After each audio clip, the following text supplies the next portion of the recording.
Have you heard the latest about Outer Heaven? Only whispers. They say something's being built there. Something big. It's more than just whispers now. Our intel suggests it could be a new kind of weapon.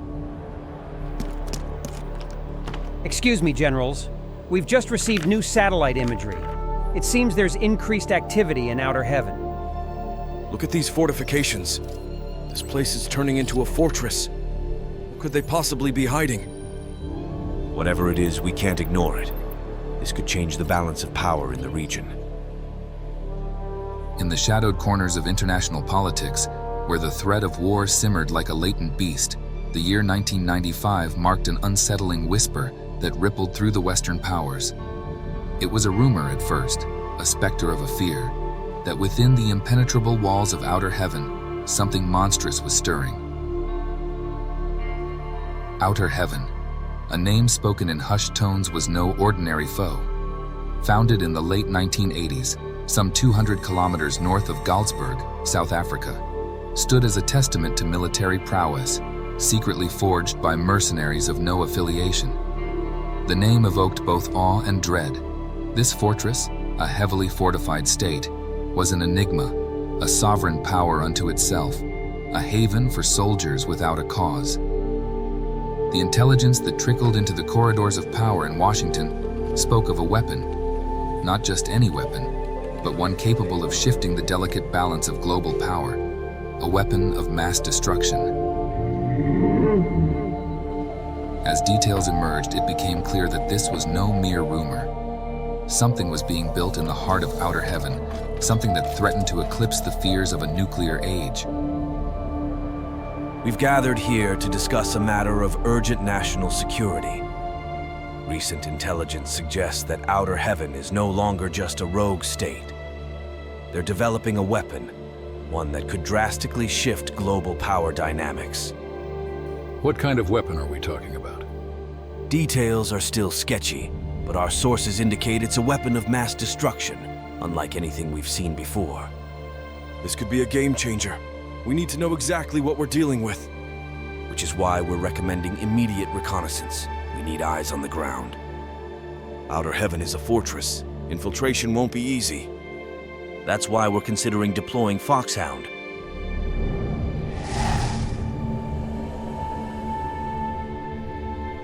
If anyone can get in and out undetected, it's them. Authorize the mission. Very well. I'll relay the orders.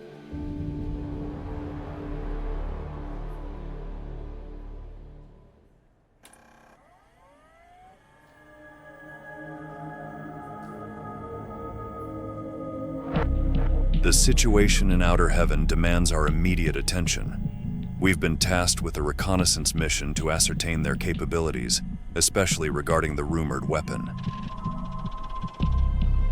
We need our best on this. Gray Fox, step forward. Ready for the mission, sir. Your objective is to infiltrate Outer Heaven, gather intel on the weapon, and report back. Absolute stealth is crucial. You're going in alone. You're one of our finest, Fox. We have every confidence in your abilities. I won't let you down. Everything you need is in here. Departure is at 0600 hours.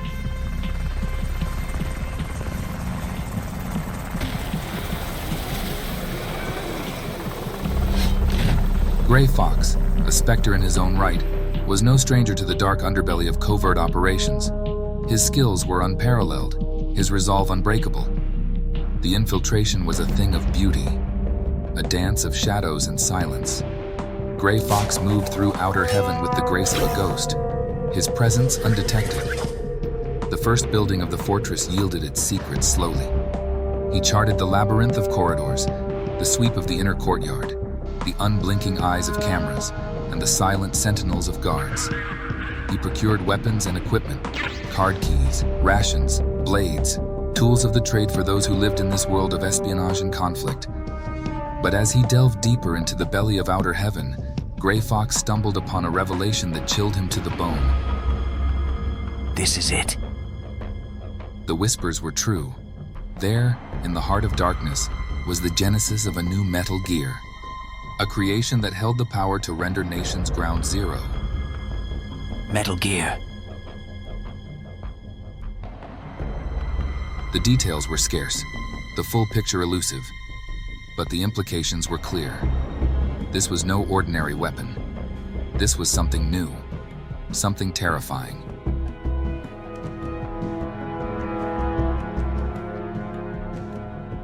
In a desperate bid to relay his findings, Gray Fox reached out to Foxhound. His message was fragmented, a puzzle shrouded in urgency and fear. This is Gray Fox. I've located the weapon. I can confirm it has advanced nuclear capabilities. Codename Metal Gear TX-55. It's capable of... I have to move. Sending images now. The transmission crackled with the weight of his discovery, his voice a harbinger of a new kind of war.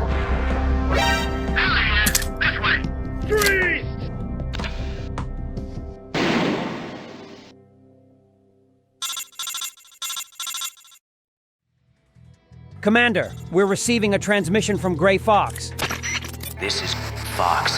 I've looked weapon. I can confirm it has Metal Gear TX-55. He found the weapon, Metal Gear. Can we get a clearer transmission? We need more details. To move. Sending now. We've lost the signal. I can't re-establish connection. Damn it, we've lost contact. Gray Fox is in danger. We need to prepare for a contingency plan. This mission just became a rescue operation.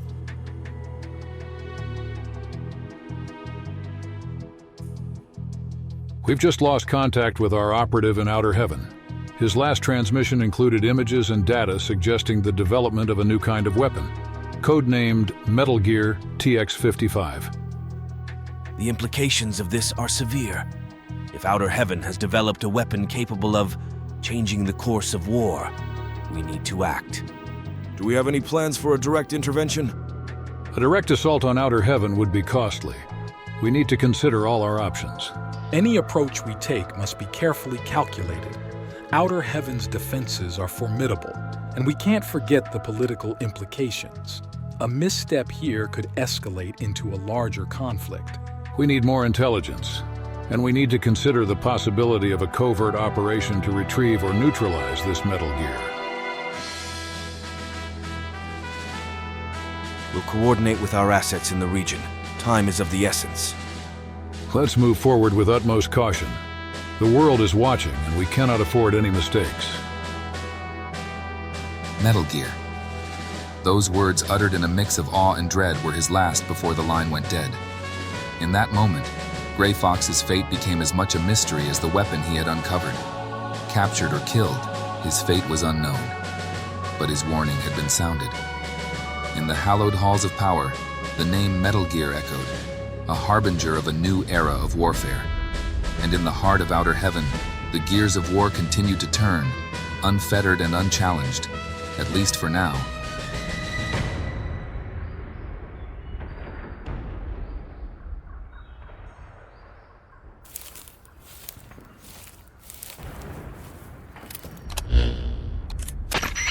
This is Snake. Kept you waiting, huh?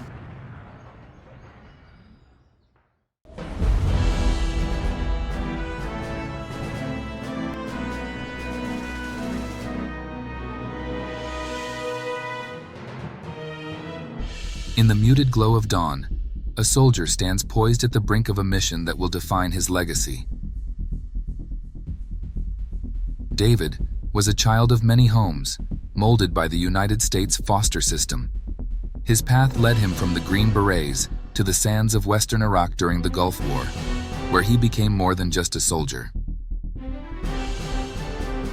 Joining Big Boss's elite Foxhound unit, he was reborn as Solid Snake.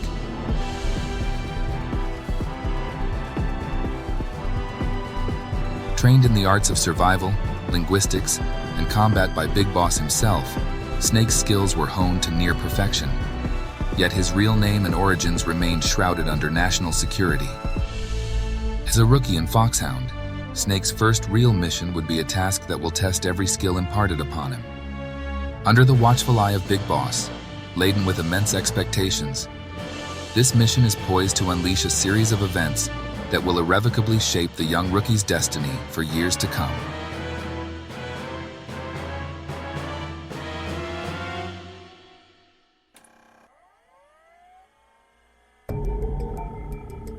Big Boss stood across from Snake, his expression a mix of sternness and subtle pride, or loathing. It would always be hard to tell with the man. Gray Fox is MIA, Snake. We need you to finish what he started. Operation Intrude, N313. It's now in your hands. I understand, sir.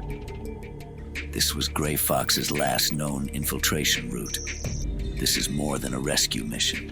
We lost contact with Fox after he discovered something unsettling. Unsettling? Fox's last transmission mentioned a new weapon in Outer Heaven, codenamed Metal Gear TX-55. Metal Gear. Do we know the extent of what it can do? Not enough, but it could possibly be nuclear equipped.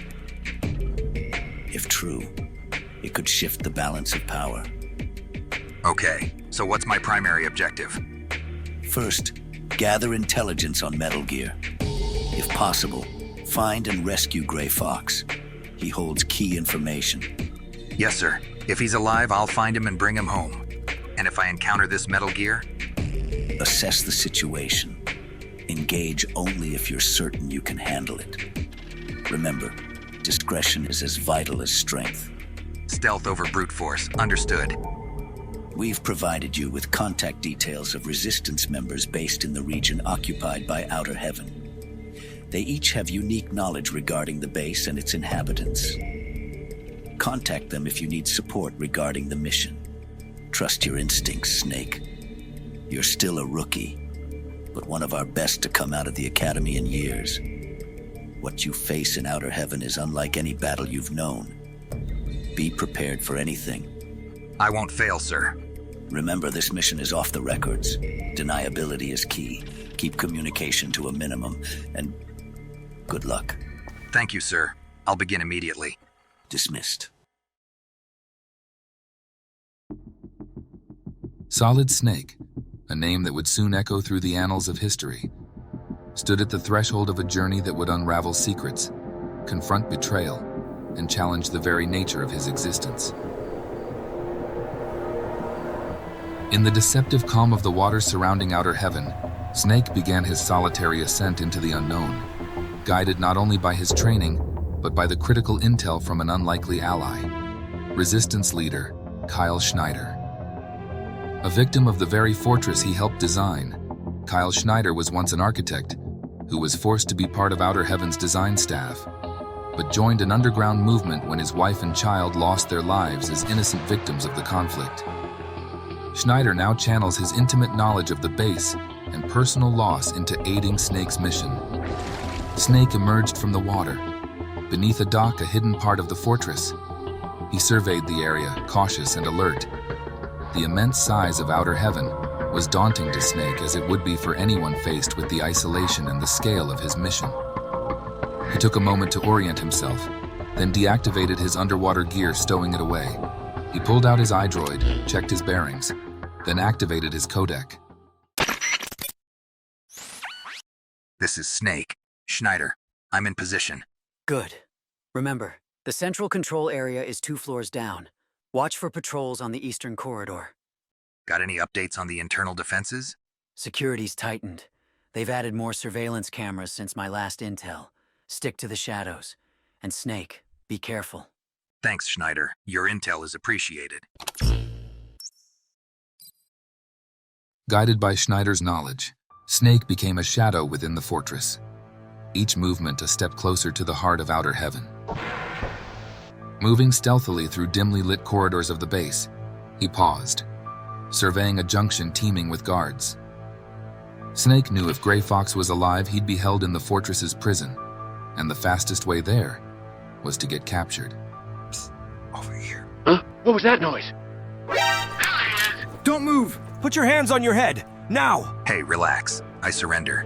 Don't try anything funny, or I'll shoot. The guards, triumphant, escorted a seemingly defeated Snake through the fortress. their faces showing a mix of surprise and pride at the capture of the intruder. Thought you could sneak in, huh? Wait till the boss hears about this. Snake remained silent, his face stoic as he observed his surroundings, memorizing the layout. A calculated move, a deliberate plunge into the lion's den. Stripped of his weapons and equipment, Snake was roughly thrown into a cell, its walls echoing with the hushed confessions of those who came before him. Captured, but precisely where he needed to be, he focused on the immediate goal of locating Gray Fox and uncovering the truth about Metal Gear. Snake immediately inspected his cell, looking for weaknesses. He noticed a weakened section of the wall after knocking and heard a faint voice from the next cell over. After chipping a small hole into the wall using contraband he had smuggled in during his capture, Snake peered through. Does anybody hear me? Snake, is that you? Gray Fox. Yes, it's Snake. I'm here to get you out. We received your message about Metal Gear. Snake, listen closely. Metal Gear, it's not just any weapon. It's a walking battle tank, capable of launching a nuclear missile from any terrain, anywhere in the world. This is an emergency. This could spell catastrophe for us all. That changes everything. We can't let it be deployed. But don't worry, I've dealt with tanks before. Fox, I'll find it. It's more than that, Snake. Metal Gear redefines warfare. It's the ultimate deterrent. Undetectable, unstoppable. And it's here in outer heaven. I've seen it. It must be destroyed. I'll stop it, but first, I'll get you out of here. Focus on stopping Metal Gear. My rescue, it's secondary. The world, it can't face this threat. Fine, but I won't leave you here, Fox. After Metal Gear is neutralized, I'm coming back for you. In the dank confines of his cell, Snake's mission became clearer and more daunting. Metal Gear had to be destroyed, and Gray Fox rescued. The stakes were higher than ever. Snake, Metal Gear. If it becomes operational, nothing can stop it. Then we stop it before it starts. But how? Before I was caught, I had managed to procure the files on the weapon. You need to find Dr. Drago Petrovich Madnar. He's the creator of Metal Gear. They forced him to design it. He's being held hostage somewhere on this base. He's the key. He'll be the only one who knows how to dismantle it. Okay, I'll find him. Just be careful, Snake. Outer Heaven is a fortress of traps and elite mercenaries. After abandoning their own countries, they have committed themselves to this place. This is their home. They'll fight to the death to defend it. Trust no one.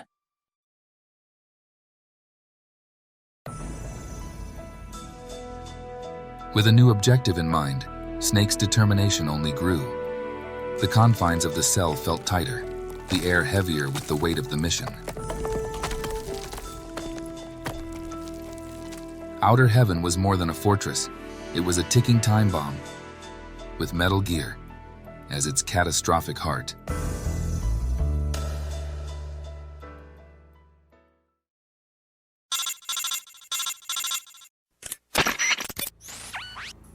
This is Snake. Boss, can you hear me? Loud and clear. Report. I've located Gray Fox. He's confirmed it. Metal Gear is nuclear equipped, and they plan on activating it soon. We have to stop it. That's troubling news. We underestimated their progress. What's Fox's status? Fox is safe for now, sir. He gave me intel on how to stop Metal Gear. I need to find a Dr. Madnar, another prisoner on the base. He's the designer of the weapon. If I find him, I'll figure out how to stop Metal Gear. But I won't proceed without your call, boss. What are my orders? Continue the mission. Gather more intel on Metal Gear. Find a way to stop it. This weapon is too dangerous to be left in the hands of these mercenaries. But stay sharp, Snake. Outer Heaven is a den of vipers. Don't let your guard down for a second. If you need to, contact me by codec. The frequency is 140.85. Got it. Okay, I'm ready to go.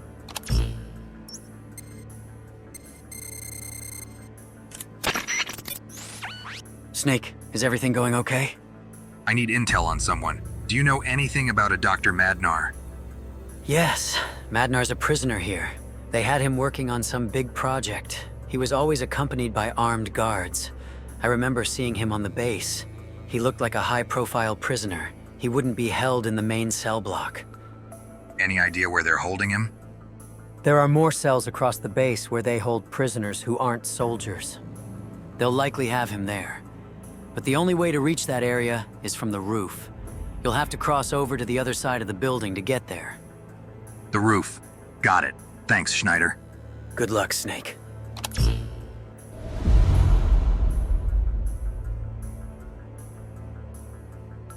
Having shattered the chains of his captivity, Solid Snake stood on the perilous path of outer heaven.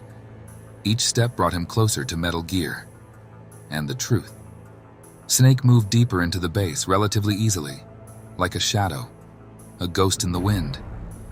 But he would soon face adversaries, the likes of which he had never faced before. He stopped abruptly. Ahead, a looming shadow materialized from the darkness. The heavy thud of boots grew louder. It was Shotmaker, the notorious prison warden, a formidable figure with a dark and dangerous past. Shotmaker, once a respected Spetsnaz operative, honed his lethal skills in the Soviet Union. But with its collapse, he found a new path as a mercenary. His ruthlessness steered him to being recruited into outer heaven, where he became the sole warden of the underground prison. His brutal, imposing nature and the fear he instilled made him more than qualified to handle the task. Going somewhere, little worm? Who the hell are you? No one escapes my prison. This is the end of the line for you, boy. Let's not jump to conclusions. I faced down better men than you. You're just another notch on my gun. I don't go down easy. Oh, I've heard all about you, Solid Snake. Foxhound's golden boy. But here in outer heaven, you're just prey. How do you know so much about me? Shotmaker's hand moved towards his holstered riot gun. He opened fire, but Snake's reflexes were sharp. He quickly dove into an adjacent room, avoiding the gunfire. Run all you want. There's no escaping me, coward. The door slammed shut behind Snake. The muffled sound of Shotmaker's curses, bullets, and heavy footsteps echoed outside. It was a deadly game of cat and mouse. Snake would have to use his wits and training to overcome the brute strength and ferocity of Shotmaker. He quickly surveyed the room, looking for anything he could use to his advantage. As luck would have it, he located his scattered gear and a few additional items that would come in handy. Okay, time for a change in tactics. Fully equipped, he cautiously opened the door, peering into the corridor where Shotmaker lurked, pacing like a caged beast. Snake, try to remember some of the basics of CQC. Snake stepped out, now fully armed and ready. Shotmaker turned, surprised by his sudden reappearance. What the? A brief but intense fight ensued. Shotmaker aimed to fire at Snake, but Snake skillfully shot his gun out of his hands, his skill and agility being pitted against Shotmaker's brute force. In a display of tactical prowess, Snake used advanced CQC techniques learned from Big Boss himself to slam Shotmaker to the ground. An incapacitating blow. Stay down.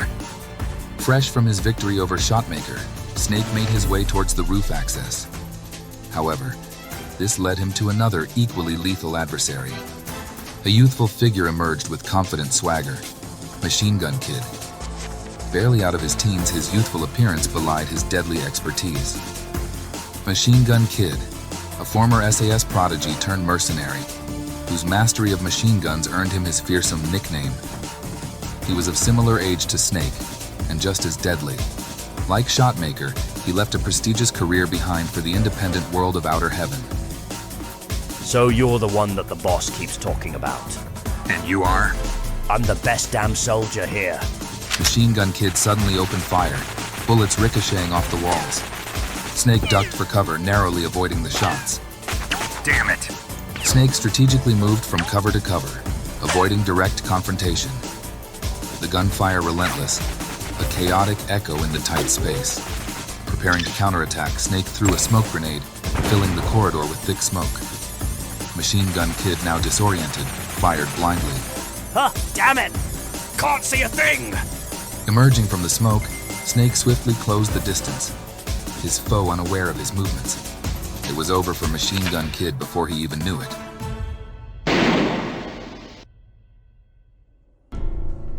Having overcome the formidable Machine Gun Kid, Snake found himself atop the windswept rooftop of Building 1, a vast expanse under the starless sky of outer heaven. The rooftop, wide and open, was a stark contrast to the claustrophobic corridors below.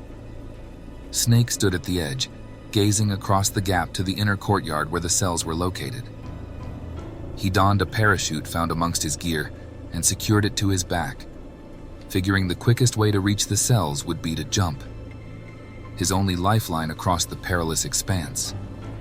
As Snake prepared to jump, the thunderous whir of rotors pierced the night. A Hind D gunship, menacing and armed, emerged, its spotlight sweeping the rooftop. The Hind D, a soaring predator of the skies, its arrival sowed suspicion in Snake. This marked the third time he had encountered a deadly foe directly in his path, as if tipped off by someone. The coincidence was too glaring to ignore, and Snake couldn't shake the feeling that there was a leak in his mission. He briefly considered the possibility that he was being paranoid, the high stakes of the operation playing tricks on his mind. Yet, the nagging questions persisted, gnawing at him even as he prepared to face the immediate threat of the gunship. He ducked behind cover as the gunship opened fire. Bullets peppered the rooftop. Sparks and debris flew everywhere. Surveying his surroundings, desperately searching for a way to counter the gunship's onslaught, his eyes fell upon a single grenade, a remnant from his reclaimed gear. With no other options, he knew he had to make this one shot count. In a heart-stopping moment of daring, Snake broke from his cover, rolling across the rooftop as the gunship's spotlight frantically tried to track his movements. With a deep breath and a silent prayer, he pulled the pin and launched the grenade with all his might, watching it arc through the air against the dark sky. Time seemed to slow as the grenade hurtled towards its target, the gunship's rotors beating a deafening rhythm. Then, in a blinding flash, the grenade found its mark, detonating in a fiery explosion that engulfed the aircraft. The once menacing Hind D erupted into a ball of flames, its metal carcass raining down upon the rooftop in a shower of smoldering debris. With the gunship's wreckage still smoldering behind him, Snake knew that time was of the essence. The explosion would undoubtedly draw attention, and reinforcements would soon be on their way. He sprinted towards the edge of the rooftop, his heart pounding in his ears as he prepared to make the leap that would take him one step closer to his objective.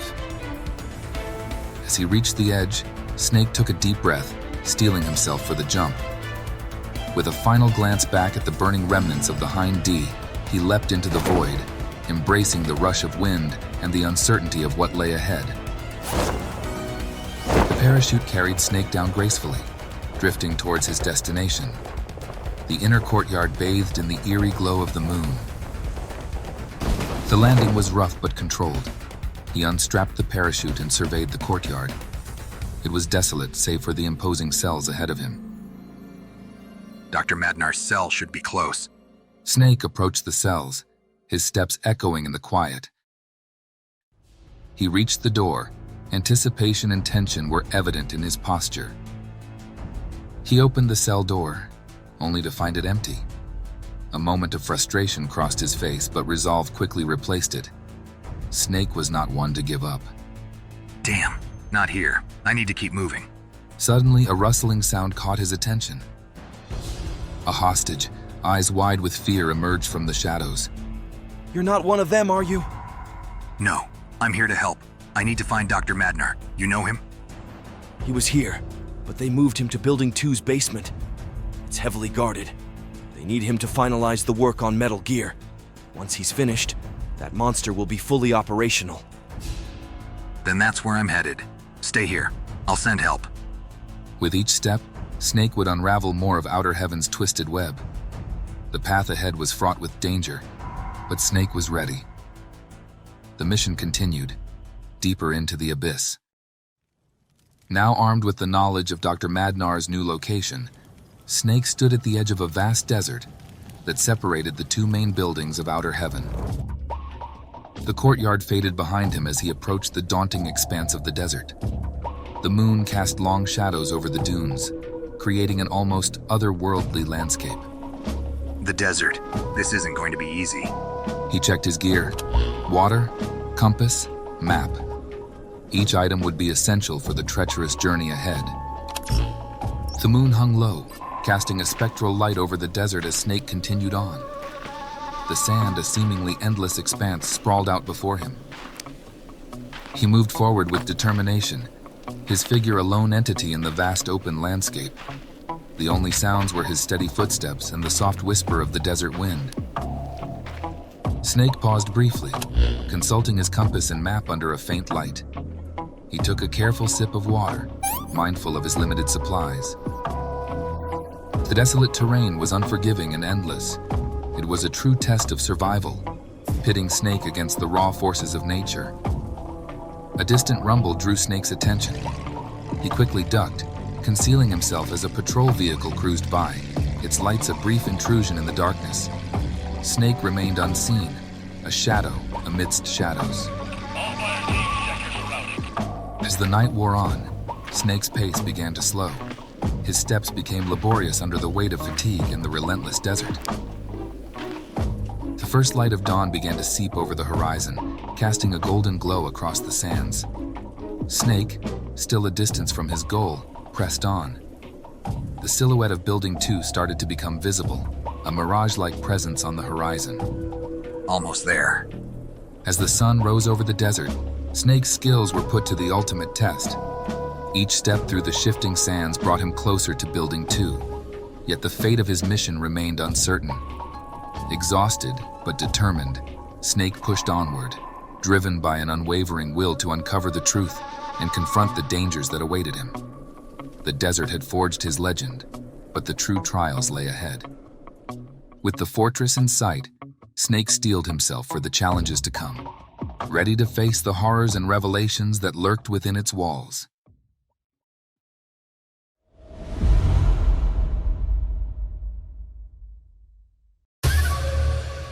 After the long journey, the desolate desert stretched endlessly behind Snake. As he drew closer to his destination, a glint of metal caught his eye. Looming in the distance, a newly deployed tank stood as a sentinel of Outer Heaven's defenses, a barrier between him and his objective. Shocked by the force of the blast, Snake backed up, unwilling to face the tank head-on. Avoiding line of sight, he laid a trail of landmines, each one carefully placed, a breadcrumb path of destruction for the unwitting mechanical beast. He took cover behind a nearby rock formation, his eyes intently fixed on the approaching tank.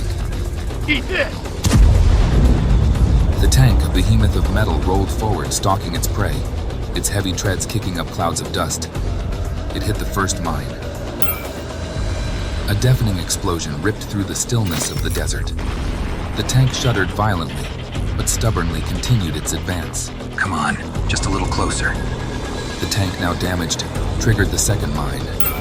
Another explosion engulfed the machine in flames, its treads shattered, leaving it immobile and vulnerable. Seizing the moment, Snake rushed toward the crippled tank. In a daring display of agility, he leapt onto the tank, muscles tensing as he pried open the hatch. He tossed a grenade inside and jumped clear, rolling to safety.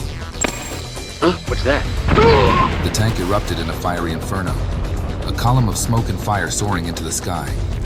Snake watched momentarily as the flames consumed the machine. How did they know where I was located? The echoes of the explosion faded into the vast desert. Snake stood up, dusted himself off, and resumed his trek towards Building 2.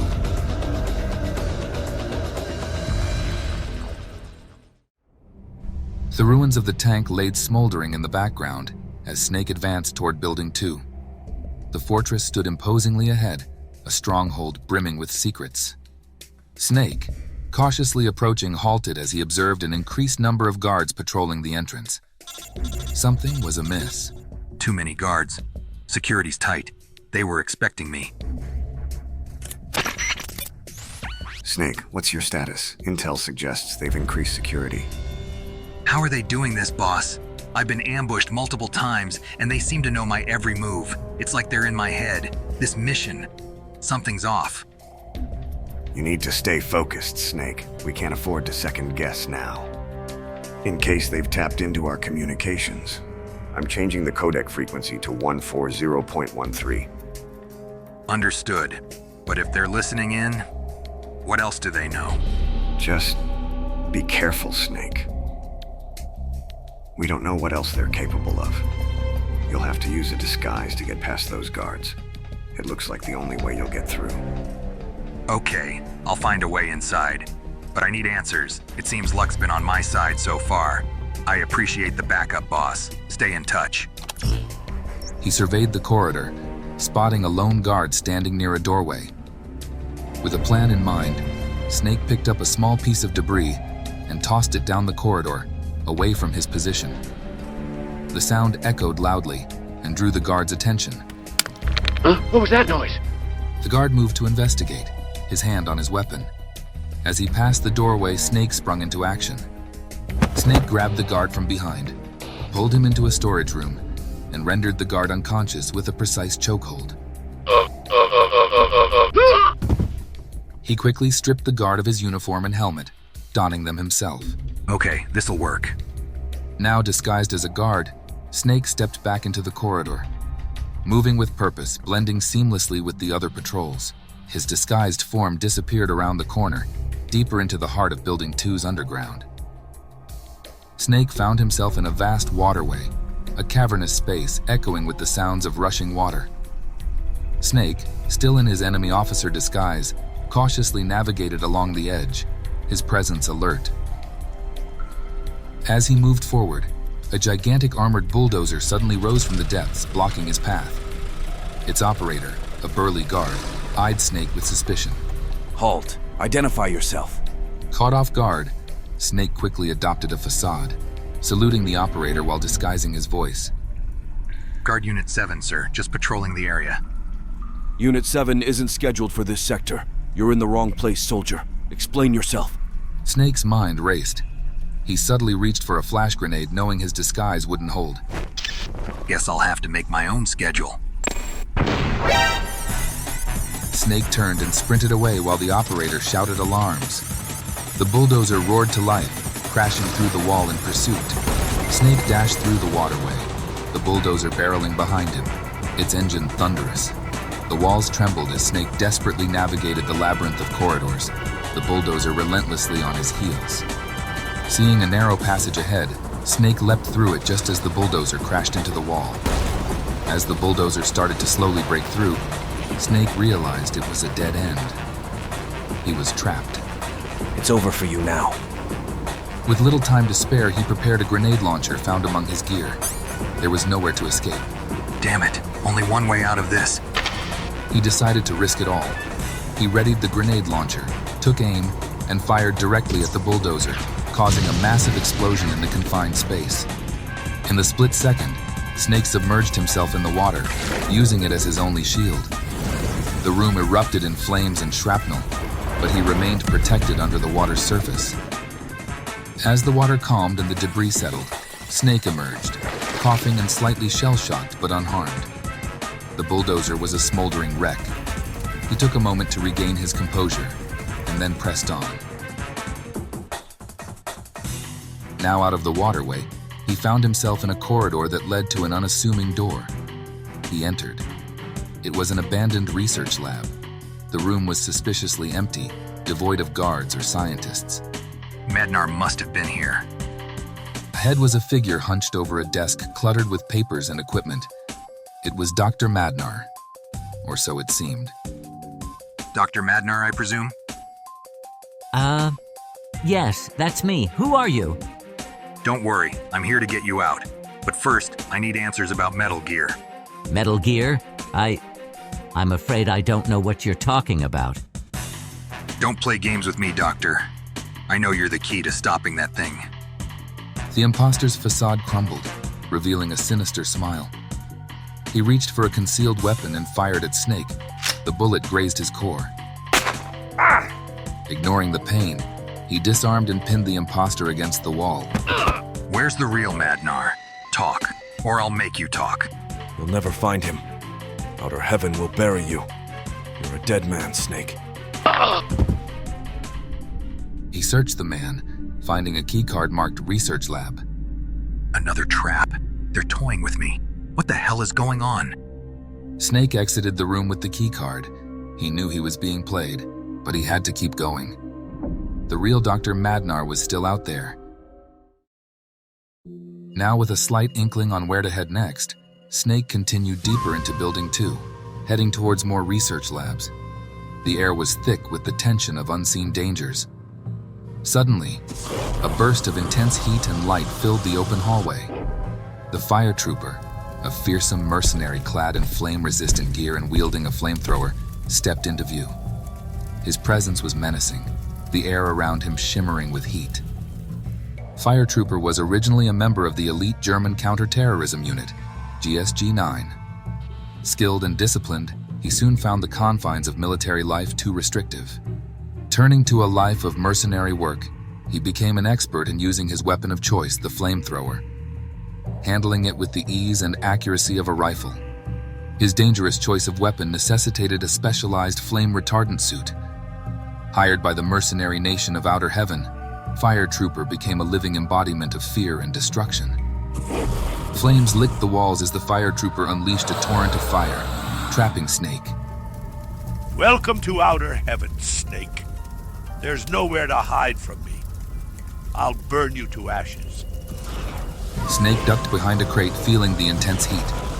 The Fire Trooper, relentless, planned to engulf the entire room in flames. The heat was suffocating, the danger imminent. Can't stay here. Gotta keep moving. Find an opening. Realizing he couldn't stay put, Snake made a split-second decision. He took a deep breath and leapt through the flames, feeling the searing pain as they scorched his skin. As he emerged, he spotted the Fire Trooper. He was hell-bent on engulfing the entire room. Snake fired a grenade at the trooper's feet. The explosion rocked the room, knocking the Fire Trooper off balance. Ha ha! You can't hurt me. This suit is impenetrable, Snake. We'll see about that. Snake, undeterred, seized the opportunity. He rushed the Fire Trooper, engaging in close-quarters combat. Their struggle was fierce. The trooper's armor deflected Snake's strikes. In a bind, Snake's eyes narrowed, looking for any advantage. He spotted a vulnerability in the trooper's neck armor.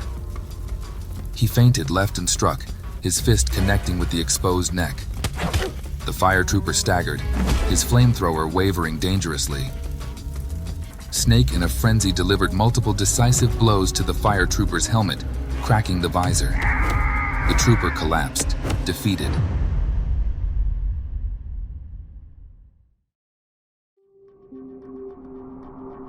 Snake staggered through the corridors, his breath coming in ragged gasps. The adrenaline from his battle with Fire Trooper was fading, replaced by a bone-deep exhaustion. Every step was an effort, his muscles screaming in protest. He remained alert, but the fatigue from his relentless journey was starting to become apparent. He finally came across a series of abandoned labs and offices. The scene was one of a hasty evacuation, papers scattered, equipment left in disarray. Amid the chaos, Snake found a document containing information on Outer Heaven. He studied it briefly, his jaw set firm. Snake's trained eye took in the details, searching for anything of importance. A glint of metal caught his attention. He reached down, picking up another document. It was a partial schematic of Metal Gear, the machine that haunted his mission. Metal Gear. What are they planning on doing with this thing? Snake pocketed the document and pressed on. He entered a vast hangar-like space, the scale of it dwarfing him. More schematics and maps were scattered about, pieces of a larger puzzle that Snake struggled to put together. A sudden noise made him spin around, his gun drawn in a heartbeat. But it was just the hum of distant machinery, echoing in the emptiness. Snake let out a shaky breath, his heart pounding. His body was reaching its limit. The injuries from his battles, the constant strain of infiltration, the lack of rest, it all started to take its toll. Snake leant heavily against a wall, his vision swimming. As his codec beeped, the sound became unnaturally loud in the stillness. Snake reached for his iDroid, but his arms felt like lead. The room tilted around him as he collapsed to the ground. Got to keep moving. His body wouldn't obey. Snake's eyes fluttered closed, the exhaustion claiming him at last. The codec continued to beep, a lifeline that Snake was unable to grasp.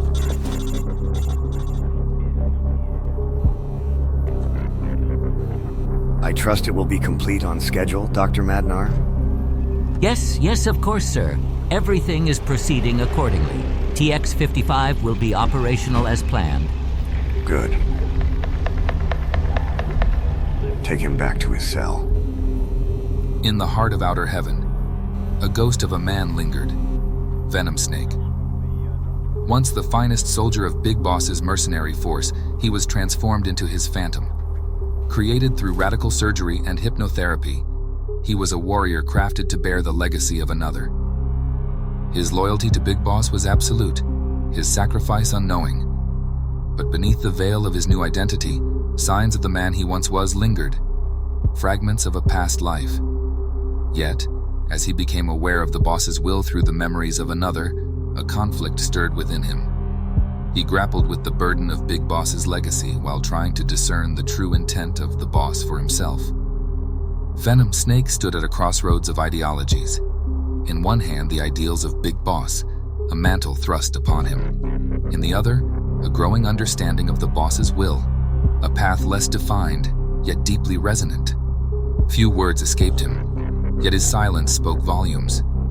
In the quiet of his mind, the turmoil of his dual existence battled, contemplating the cost of the identity he embodied and the future he wished to shape for himself.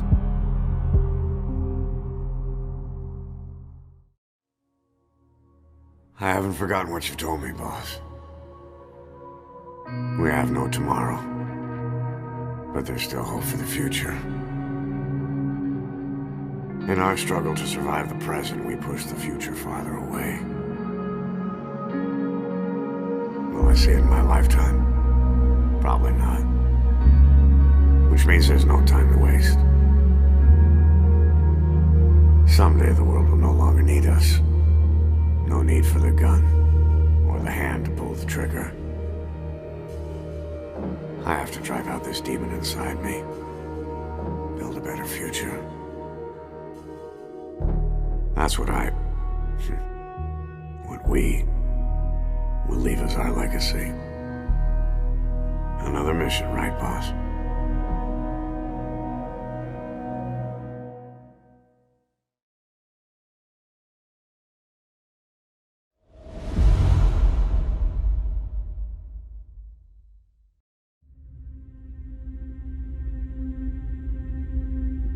As the night deepened in Outer Heaven, the fortress stood as a silent symbol of impending doom.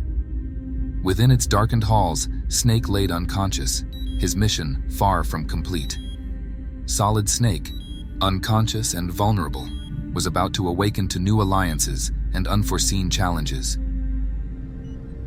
Snake began to come to, slowly regaining consciousness and looking weary. The room was well lit, almost clinical. Subtle ambient noises of a distant echo and the small hum of machinery played in the background. A gentle hand suddenly applied a damp cloth to Snake's forehead. Their touch was careful, almost reverent. It was a woman in her late 20s, her face showing signs of concern. Hang in there, Snake. You're gonna be okay.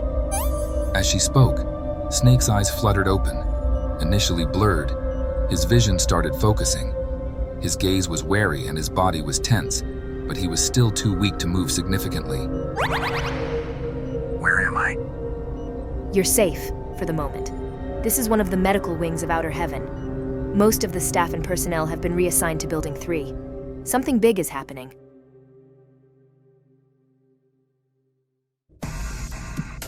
I'm Jennifer. Jennifer, who are you? Why help me? I'm here undercover, like you. I managed to infiltrate by posing as a member of the medical staff. I can help you heal your wounds.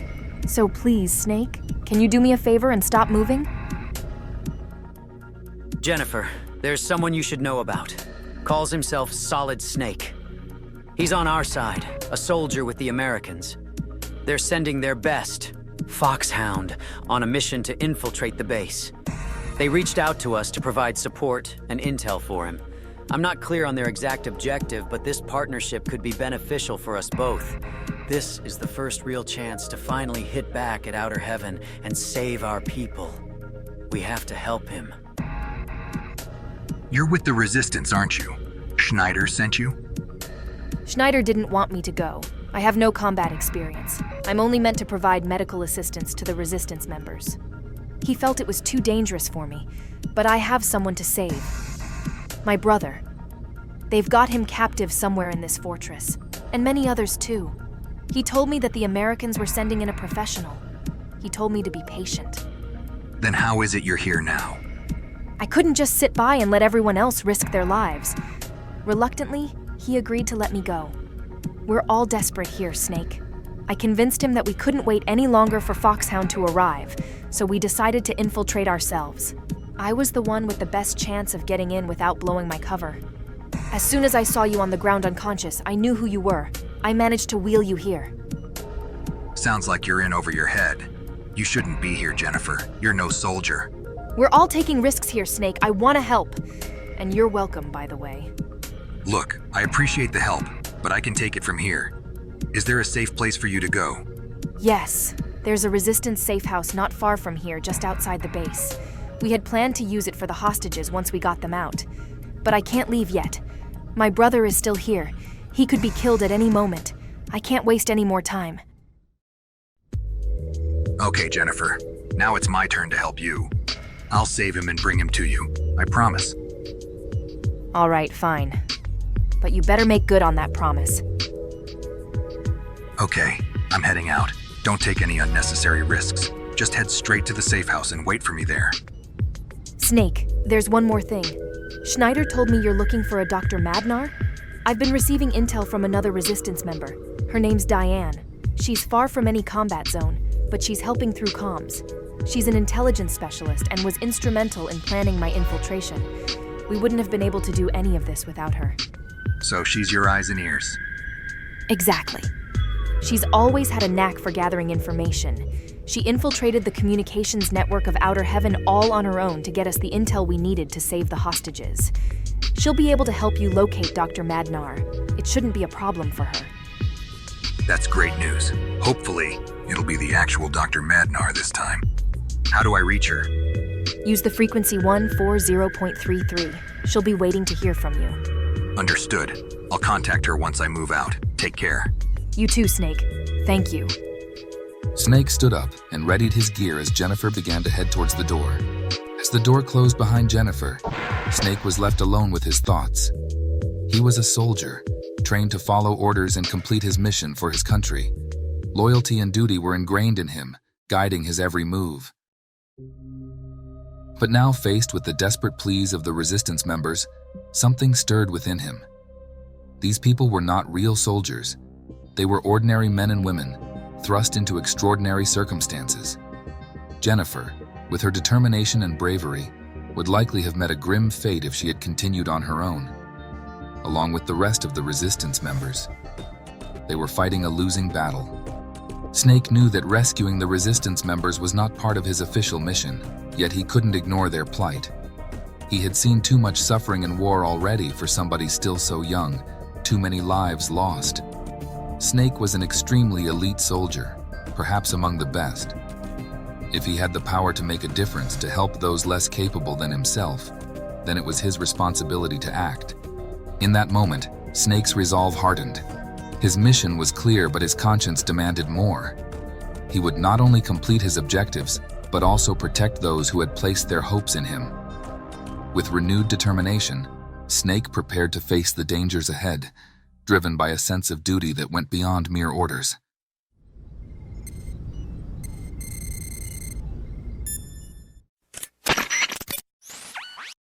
Diane, this is Snake. Can you hear me? Yeah, I can hear you. This is Steve. What do you want? Steve? I'm looking for Diane. I need some intel. Oh, great. Another one. Diane's busy right now. You know, doing something important like, I don't know, shopping. Can I take a message? What the? Look, kid. I don't know if you think this is some sort of game, but this is urgent. Get her on the line now. Steve, what have I told you about messing with the radio? Fine. Here, take it. It's just some guy. Snake or something. What a stupid name. Sorry about that, Snake. That was my brother. He can be a bit much sometimes. Good to finally talk to you. Jennifer told me you'd be calling. Diane was formerly a vocalist in the positive punk band, Thin Wall. After sympathizing with the resistance in her country, she joined their cause. Utilizing her natural ability for information gathering and her feminine charm, she engaged in intelligence activities within Outer Heaven, working to accumulate knowledge on the mercenaries and armaments within the fortress state. Where are you located? Me? I'm just at home right now. I just stepped away for a moment to make some lunch. Anyway, I'm rambling. What can I do for you, Snake? Okay. Jennifer said that you could help with navigation and information. Absolutely. You're in the medical wing, right? There's an armory located north from your location. It contains a rocket launcher. You'll need it for your next objective. And that objective would be? Dr. Madnar, of course. Schneider and Jennifer filled me in. He's being held near the northern wing. There will be 2 guards blocking the path. You can't miss them. The Bloody Brads, they call them. You're gonna need some serious firepower to take them down. So, it's lucky for you that I know exactly where the armory is. What do you mean exactly? Why would I need a rocket launcher for these guys? Just trust me, Snake. They're something more than human. They're androids. Developed by Madnar himself, as a matter of fact. I've intercepted constant chatter on the comms over the past few weeks. The guards seemed very excited about deploying them. The brand new TX-11 model cyberoid with dense armor plating, blah, blah, blah. We've done our best to avoid them altogether. But if you want to find Madnar, you're gonna have to go straight through them. Anyway, they won't go down without major firepower. Okay, I get it. I'll head to the armory for the launcher. Jennifer's making her way to the safe house. I presume you're aware? Of course. She's making good ground as we speak. I'll be supporting her, don't worry. I'm here to help you, too, so contact me if you need anything. Watch your back, Snake. Snake, having found his way into the armory, equipped himself with the rocket launcher. He then began moving stealthily through the corridor. His movements were calculated and silent, despite the heavy gear he carried. The eerie hum of the fortress provided a tense soundtrack to his cautious advance. The 2 giant Bloody Brads patrolled the area ahead, their movements synchronized and robotic. On the surface, they seemed like unstoppable killing machines, but the visible glowing cores at their napes revealed their weak spots. Diane, I'm approaching the northern wing. Any updates on the Brads? Aim for their power cores located behind the back of their heads. Intel courtesy of the Outer Heaven Mercenary Force. These soldiers just love to gossip. Back of the head. Got it. Let's make this quick. You can thank me later. As Snake entered, he ducked behind cover and observed their patrol pattern. After a few moments, he readied the rocket launcher, took a deep breath, and stepped out from his cover. He fired the launcher. The rocket streaked across the room and hit the first Bloody Brad directly in the core, causing a massive explosion that sent shrapnel flying. 1 down, 1 to go. The second Brad turned immediately, its sensors locking onto Snake's position. Intruder detected. Kill on sight. It immediately opened fire with its built-in arm cannon. Snake rolled to the side, avoiding the gunfire, and scrambled for more cover. He reloaded the launcher, eager to end the final Brad. However, before Snake could react, the incredible speed of the Brad closed the distance between them. With no way to reach the nape, Snake had no choice but to open fire on the Brad head-on, a futile effort, as the Brad tanked the blast and continued its advance. It knocked the rocket launcher out of Snake's hands, causing it to slide across the room. The android then grabbed Snake by the neck and lifted him off the floor. Snake struggled and was about to lose consciousness. No amount of CQC would work on a machine so strong and powerful.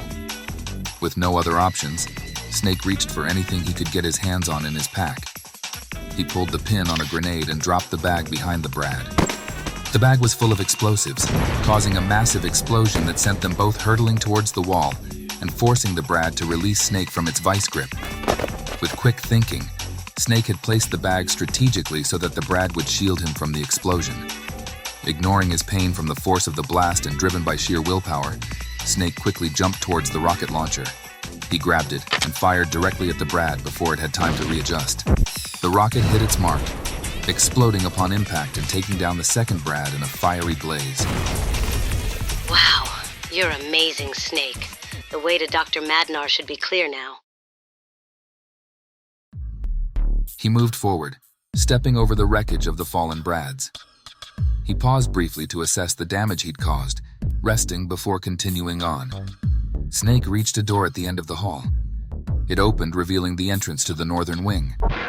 He stepped through as the door closed ominously behind him. Now in a dimly lit, austere chamber, the silence was oppressive, punctuated only by the distant hum of machinery and occasional drips of water echoing through the hall.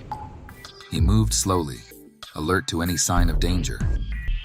Dr. Madnar, an elderly, frail-looking man with a shock of white hair and a white lab coat, was discovered huddled in the corner of a small barred cell. His eyes widened with a mix of fear and hope as he recognized Snake approaching. Who are you? Please don't hurt me. I'm Snake, with FOXHOUND. I'm here to rescue you, Doctor. Thank God. I feared they'd leave me to die here. I'm afraid I've outlived my usefulness to them. Snake quickly worked to unlock the cell door using keys taken from one of the bloody Brads. He opened the cell and stepped inside, helping Dr. Madnar to his feet. We need to move, Doctor. Can you walk? Yes, I think so. But my daughter, Ellen, they took her too. They told me that they would kill her if I didn't do as they demanded, or worse. I had no choice but to create their infernal machines. We can't leave without her, Snake, please. Okay, we'll find her. But you must tell me about Metal Gear. How can it be stopped? Metal Gear, it's a mobile nuclear launch platform that doubles as a bipedal tank. It can launch a nuclear missile from any terrain, the missile itself being virtually undetectable until it's too late. Its production is all but complete. They are likely applying finishing touches as we speak. And then, I don't know what they plan on doing with it. There has to be a way to stop it. Yes, there's a failsafe, of course, but I refuse to say any more until my daughter is safe and away from all of this. Don't worry, Doctor. We're going to find your daughter, and then I'll escort you both to a Resistance safe house. Let's go. As they navigated the dark, oppressive corridors filled with cells, their footsteps echoed ominously through the hallways, the tension palpable as they moved cautiously from cell to cell. Stay close. We need to find her quickly. They approached a cell door with a small barred window. Dr. Madnar peered inside. His eyes widened in recognition. Ellen, my dear, are you in there? Father, is that you? Snake quickly unlocked the cell door using the keys. As the door swung open, Ellen Madnar, a young woman in her early 20s, rushed out to embrace her father tightly. Ellen, thank goodness you're safe. I was so scared. Ellen Madnar was a former Bolshoi ballet star and the only daughter of the brilliant scientist and robotics engineer, Dr. Drago Petrovich Madnar. She was kidnapped by the Mercenary force of Outer Heaven while she and her father attempted to seek asylum in the United States. Ellen was held hostage to coerce her father into developing the TX-55 Metal Gear, a task he ultimately fulfilled.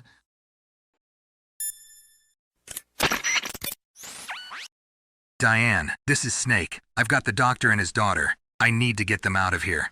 What's the quickest way to the safe house? This is Steve again. Diane is currently taking a shower, so you're gonna have to deal with me. So tell me, Mr. Snake, what exactly are your intentions with my sister? You are really testing my patience. I don't have time for this. Put Diane on the call right now. Okay, fine. You don't have to jump down my throat. Ugh, whatever. Hey, Snake! I apologize again for my brother. I overheard you have the doctor. Good work, Snake. Okay, so Schneider provided me with the layout of the base from what he could remember. As you are currently in Building 2, you'll need to follow the signs to the underground car park. There's a tunnel system that connects Building 2 to Building 1. It also has an exit from the base itself into the desert. With the skeleton crew left in Buildings 1 and 2, you should be clear to ride out of there with no problems. You'll have to hotwire one of the vehicles there. Acknowledged. Heading there now. Inform the others. The three made their way through the underground car park, navigating through the space filled with abandoned vehicles. They found a serviceable Jeep and quickly piled in. Stay low and stay quiet. We're almost out of here. He hotwired the Jeep and drove cautiously through the tunnel system, following Diane's directions. The tension was high. They encountered seemingly no resistance as they navigated the network of tunnels. But suddenly, a Jeep appeared behind them. The enemy Jeep accelerated, closing the distance rapidly.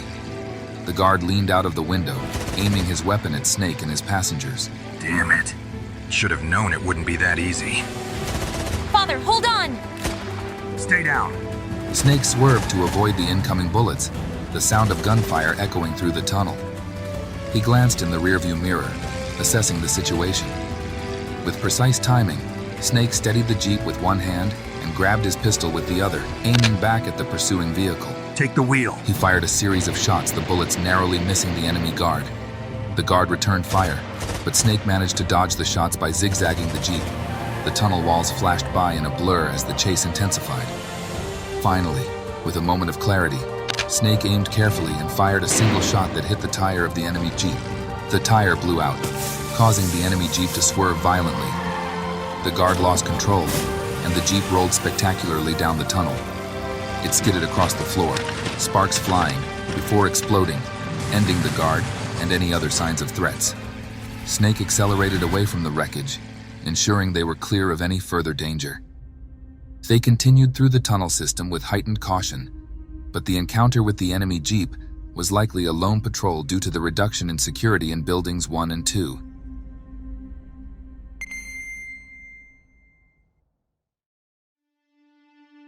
The Jeep emerged from the tunnel into the open desert. The cool night air and the vast expanse of sand stretched out before them. Snake drove towards the designated safe house. As they arrived, Snake helped Dr. Madnar and Ellen inside, where they were greeted by Schneider, Jennifer, and a few other resistance members, who welcomed them with relief and a little optimism. Thank you, Snake. I don't know how we can ever repay you. Thank you. You saved us. You're a hero, Snake. I'm no hero. Never will be. I'm just a soldier, doing my job. But I'm glad you're safe. As everyone took refuge in the dimly lit, discreet safe house, the atmosphere was tense but focused. Snake was seated at a crude table, while Dr. Madnar and Ellen rested nearby. All right, Doctor. We've got a moment. Tell me how to destroy Metal Gear. Metal Gear is located on the 100th floor basement of Building 3, about 20 kilometers north of here. It's a highly secured area. And its weakness, how do I destroy it? When they forced me to build it, I managed to leave one critical flaw: its feet, the joints where the feet connect to the legs. I didn't have time to reinforce them before they went ahead with the final tests. So how do I exploit this flaw? You'll need plastic explosives. Place them on the weak points on each of its feet exactly here inside the joint. If you put them anywhere else, it won't work. It has to be precise. If you've done it correctly, the explosion should cause a chain reaction that will destabilize the entire unit and destroy it. Plastic explosives on the feet. Got it. Anything else I should know? Just be aware that it's heavily guarded. They are not just simply soldiers here, they are zealots. They'll do anything for power, for control, for independence. They will protect Metal Gear at all costs. They've invested too much to let it be destroyed so easily. Be careful. Huh. So I've been told. I'm prepared for whatever comes next.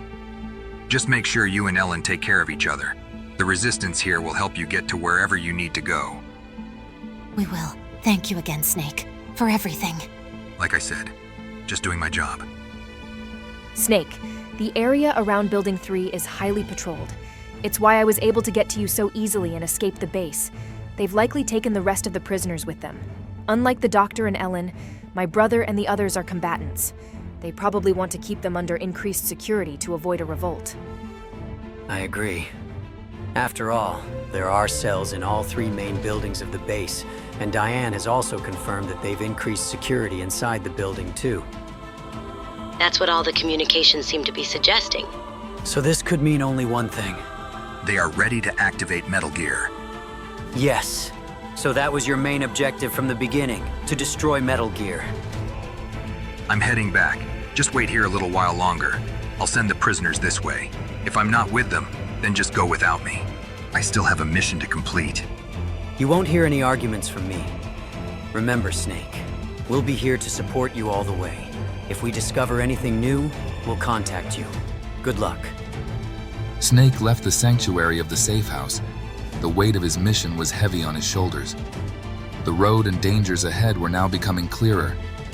The lines between his orders and his conscience had blurred, forging a new path defined by duty and humanity.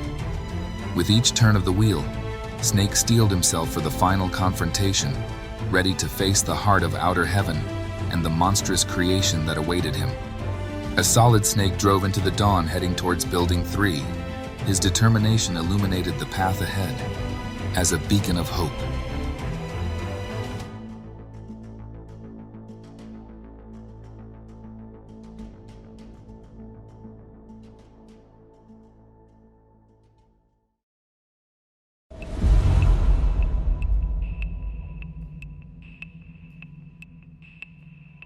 The first rays of the sun bled over the horizon, casting long shadows across the harsh, barren landscape as Snake's jeep maneuvered through the rugged terrain. His eyes were sharp and observant as he scanned the environment. His face was set and determined, reflecting both the scars of his past battles and the weight of the mission thus far. Operation Intrude, Metal Gear, Dr. Madnar's revelations. These thoughts weighed heavy, too heavy for any one man. But Snake stood firm, at the tip of the spear. The jeep slowed and parked behind a copse of twisted, war-blasted trees. Snake killed the engine and grabbed a pair of binoculars, surveying the distant structure of Building 3, a fortress that was bristling with defenses. Heavy defenses, as expected. Can't afford to make any mistakes.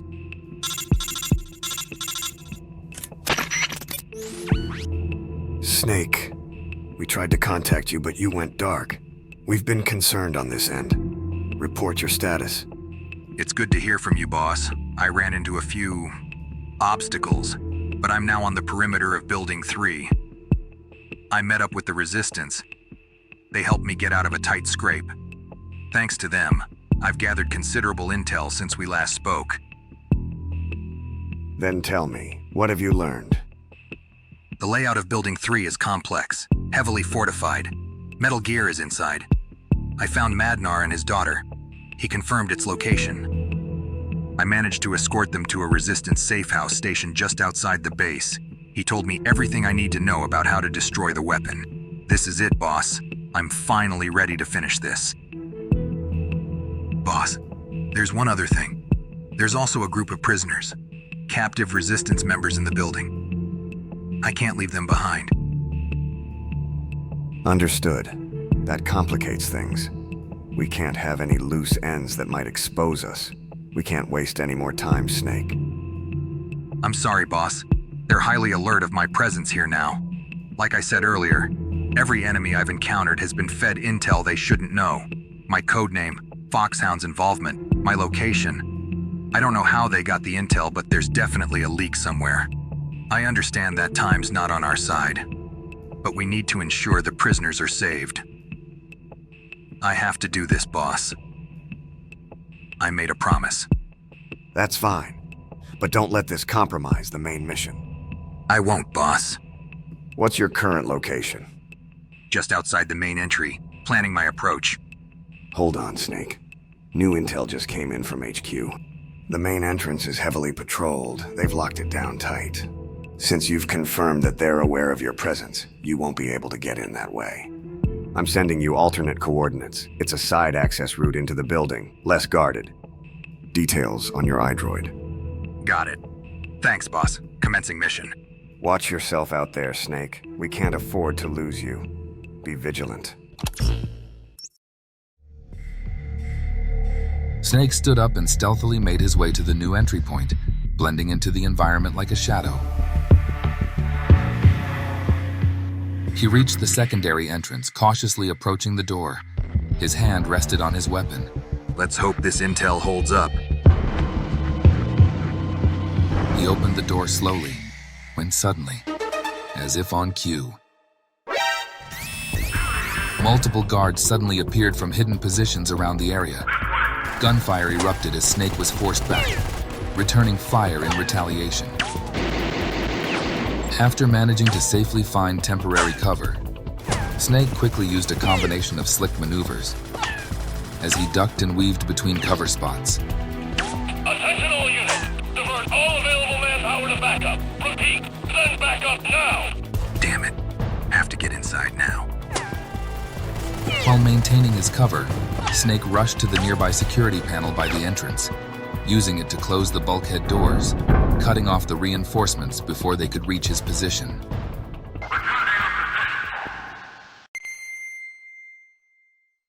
The guards didn't attempt to pursue, much to Snake's dismay.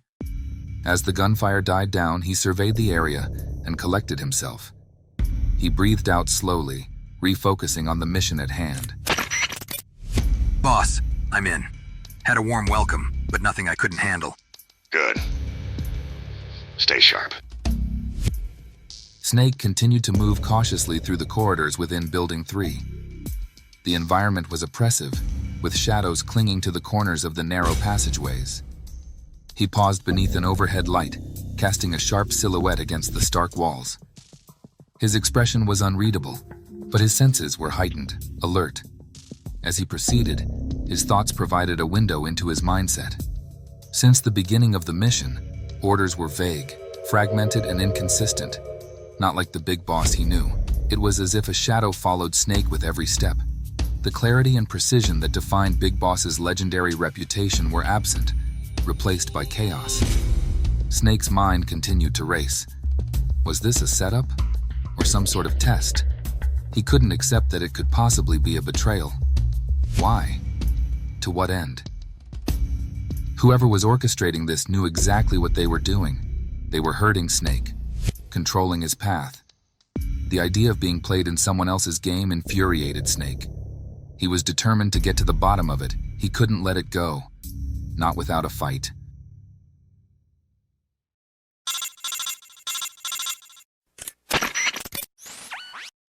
Hey, Snake. How are you holding up? Good so far. I've managed to make my way inside Building 3. Good work.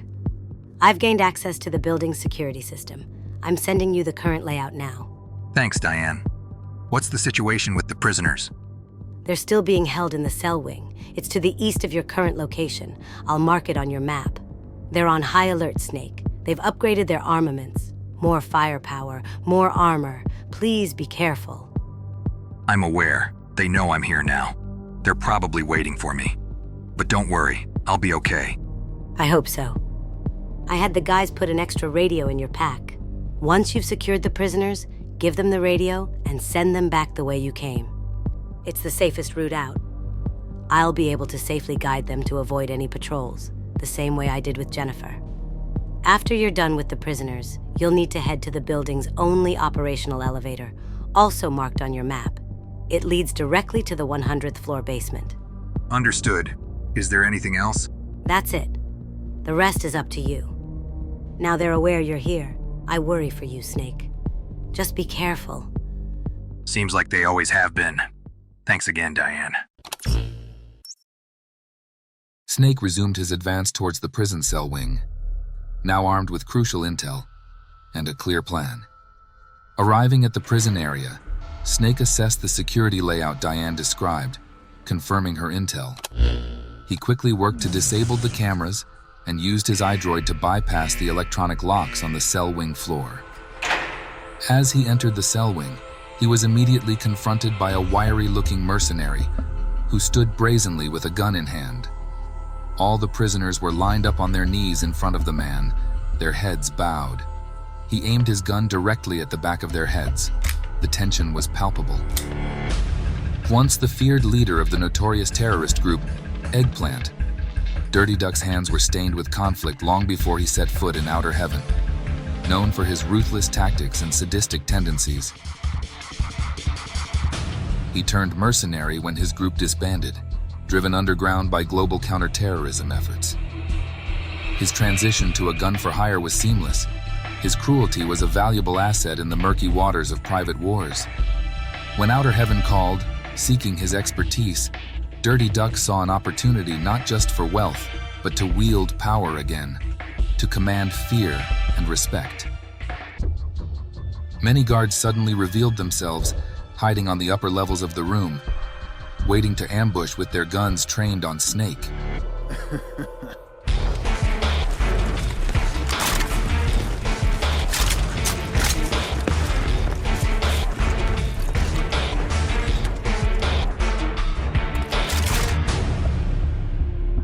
A trap. What took you so long, Snake? We've been waiting for you. Drop your weapon, or I start making examples out of all your new friends here. Let them go. You don't need to hurt them. I know you want me. You're not calling the shots here. Now do as I say and drop your weapon. A brief standoff occurred, both men assessing each other. As the tension peaked, Dirty Duck, hiding behind the prisoners, became visibly jittery, his grip tightening on his weapon as he glared at Snake. After a few nail-biting seconds, Dirty Duck cracked. Kill him now! Kill him! The guards encircling the area readied their weapons.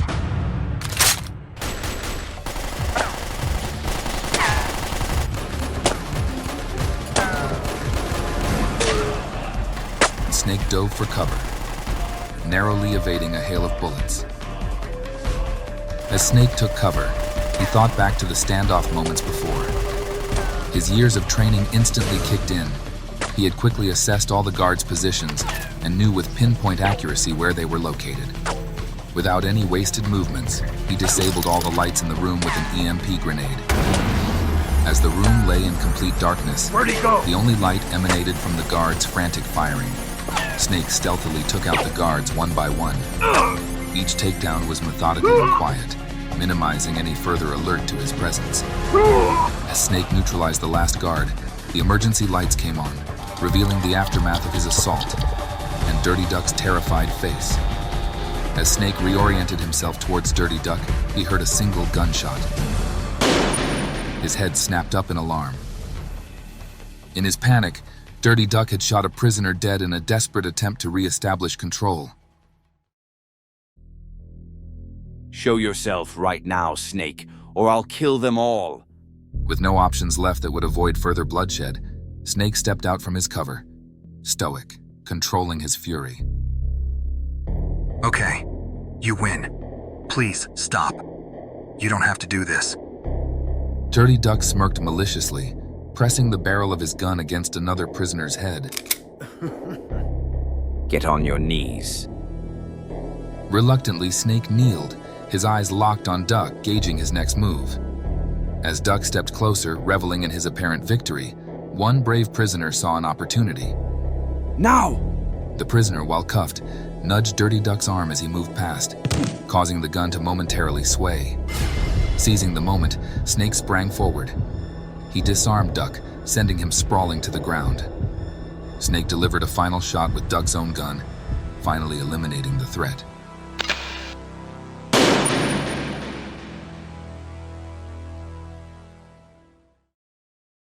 Thanks.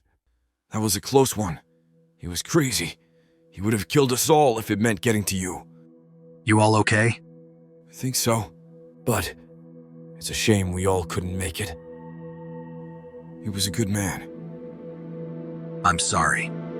I couldn't save you all. It's not your fault. You did all you could. We all knew what we were signing up for when we came here. Dirty Duck was truly evil. He would have killed us all eventually. He's tormented us ever since we were captured here. He was sick in the head. He always enjoyed watching us suffer. The guards weren't even aware of the torture he subjected us to. He would always turn off the cameras and make sure he was alone with us before he would. I'm glad he's dead. Don't worry. He can't hurt you anymore. I'm gonna get you all out of here. Who are you anyway? I'm Snake. I don't know how much you know, but I came to stop Outer Heaven from creating Metal Gear. If they're successful, they'll be able to wield unchecked power over the entire world. The Resistance sent me. They're all waiting for you back at the safe house. The Resistance? Do you know someone named Jennifer? Yeah, she was here in the base looking for her brother. She saved my life. She's my sister. Is she okay? She's fine. I sent her back to the safe house. I promised to return the favor and save all of you. Here, take this radio. It'll patch you into the team. Snake, how's everything going? Jennifer, I'm here with the prisoners. I've got someone who'd like to speak with you. Hello, Jen. Junior? Is that you? Yeah, it's me. It's good to hear your voice. We just got rescued by Snake. We're okay. Oh, thank goodness. I was worried sick. Are the others with you? Are they safe? We're safe for now. We lost one, though. There was nothing we could do. No. Listen, you guys aren't safe yet. You still need to get out of there. Please. Be careful, little brother. Stay close to Snake, you hear? We will. Don't worry, Jen. Sorry to cut you guys off, but we have to get moving. Jennifer, you'll see your brother soon. Thank you, Snake. Diane, I have the prisoners. We need to get them out now. Let's go over the plan one more time. Right, of course. Okay, this should be straightforward enough. So you need to go back the way you came. You'll have noticed halfway down the corridor on your way to the cells, a diverging path. Down there is the elevator that leads to the 100th floor basement. That's where you'll split from the prisoners. Then I'll take over and guide them home.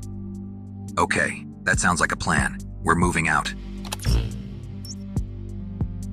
As Junior and Snake listened to the instructions given to them, there was a brief moment of silence as they mutually acknowledged the gravity of the situation. Everyone, grab a weapon. While the freed prisoners quickly armed themselves with the fallen guards' weapons, Snake gave them a reassuring nod before they headed back down the corridor. A few moments later, they arrived at the critical junction that Diane had pointed out. All right, this is where I have to leave you guys. That's your route out. It'll take you to the exit leading to the safe house. Just listen to Diane's directions. Stay low and move fast. All right, everyone. Just like we discussed. Stick together. Remember, Diane is on the radio. There's no one better than her. The group murmured in agreement, adjusting their weapons. However, just as they prepared to move, a sudden burst of gunfire echoed down the corridor Snake was about to enter. The path to the elevator. Snake and the group immediately took cover, but the gunfire split them up. Snake peered around the corner, his eyes narrowing as he spotted a squad of heavily armored guards advancing toward his position. He was trapped. Damn it. I have no choice but to take them head on. Get going. I'll handle this. There's too many of them, even for you. They'll kill you, Snake. We can help. No, get these people to safety. That's your mission. No, Snake. We're not just here to escape. We're here to fight Outer Heaven, too. We can cover you. You need to reach that elevator. What about Jennifer? She'll understand. You're not gonna take no for an answer, are you? Fine. Then let's do this. Junior turned sharply and signaled to the other prisoners, who were all in solidarity. They quickly positioned themselves, readying their weapons to provide a barrage of suppressing fire. All right, guys. On my mark. We provide covering fire for Snake until he's clear. We hold them off, no matter what. We're all in this together, Snake. Now go! Snake dashed toward the elevator as Junior and the others opened fire, drawing the guards' attention. Bullets ricocheted off the walls as Snake maneuvered his way to the elevator. As the gun battle raged on, Snake managed to reach the elevator under the cover of the constant suppressing fire. The elevator dinged open, and Snake slipped inside, turning to give Junior a nod of thanks. Junior nodded back, then turned to rally the prisoners as they continued the battle. Good luck, Snake. The elevator doors closed on Snake as he descended further into the depths of Building 3, heading toward the hangar where Metal Gear awaited. His heart pounded with anticipation for what lay ahead.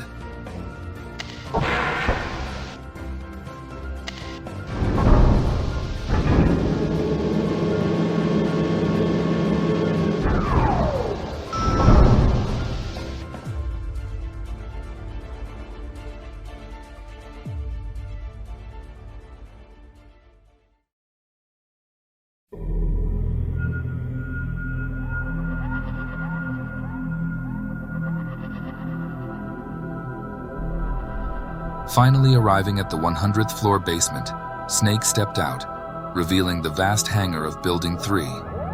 The hangar was unnaturally quiet, the usual hum of activity eerily absent.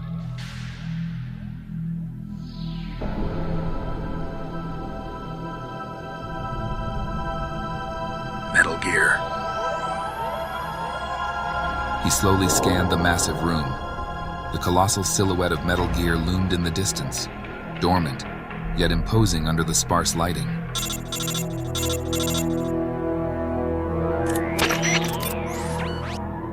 Snake! It's a trap! Schneider. They knew, Snake. It's all been... Schneider, what the hell is going on?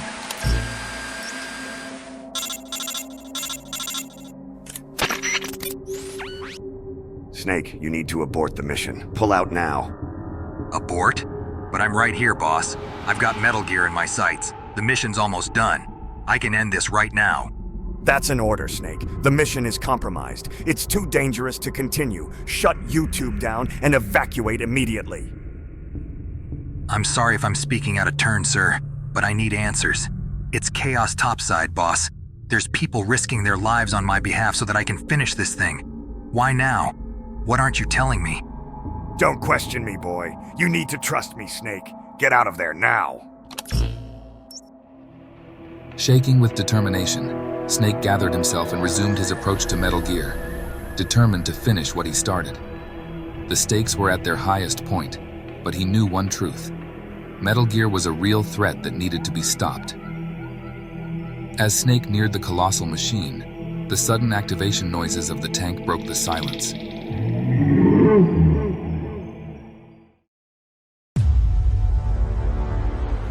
Proximity lights flickered as Snake stepped across the threshold, and mechanical whirs filled the hangar as the behemoth began to power up. Damn it! It's already active. I've got to hurry.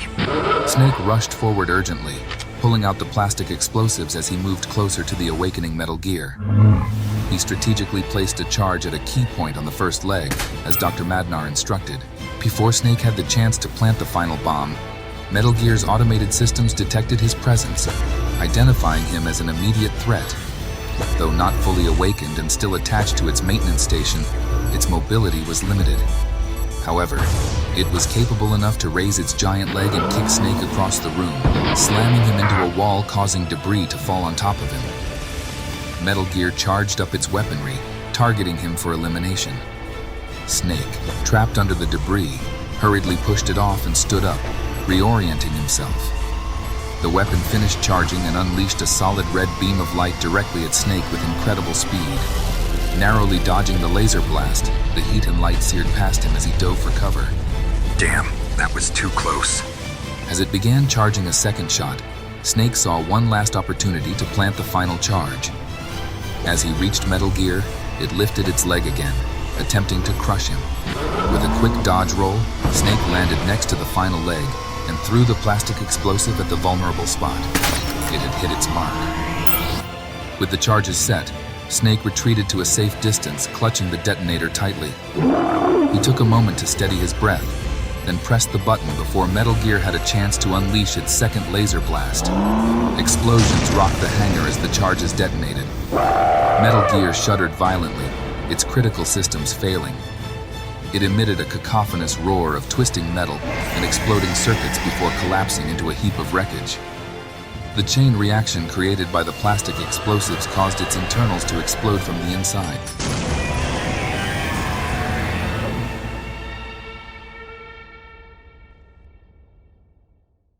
Metal Gear. It's finally over. With the immediate threat finally neutralized, Snake allowed himself a brief moment of relief. Boss, this is Snake. Metal Gear is destroyed. Mission complete. I'm gonna attempt to get out of here and extract. Over. HQ, do you copy? Metal Gear is neutralized. Repeat, the mission is complete. Anybody? Respond. The silence was shattered by the sudden blare of alarms. Attention all personnel. Building 3's self-destruct sequence has been activated. T-minus 30 minutes to total base-wide destruction. Please evacuate immediately. Repeat, evacuate immediately. Snake reacted quickly to the announcement, glancing around the hangar and calculating his next move. Apprehension cluttered his mind, understanding the magnitude of the situation, not just for him, but for everyone involved. Need to find a way out, now. As the countdown continued in the background, Snake started moving, each step a race against time. He navigated through the complex maze of corridors and bulkheads in the underground levels, desperately trying to find the fastest route out of the rapidly destabilizing base. Rounding a corner, he stopped dead in his tracks. Ahead of him, illuminated by the flickering emergency lights, stood the phantom of Big Boss, Venom Snake. His figure imposing and calm despite the chaos. The two men faced each other in the shadowy space, the sound of alarms and the distant rumble of explosions echoing around them. The air was thick with tension and questions. Running won't save you, Snake. Not from this. Boss, I didn't want to believe it. The leak, it was you all along.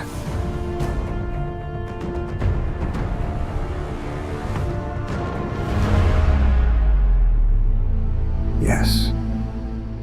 But it's a lot more than that. I'm the commander of Outer Heaven.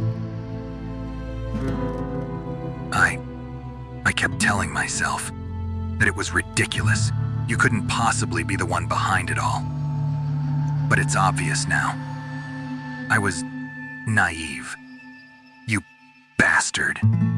That's right. Don't blame yourself. Blame me. Why are you doing this?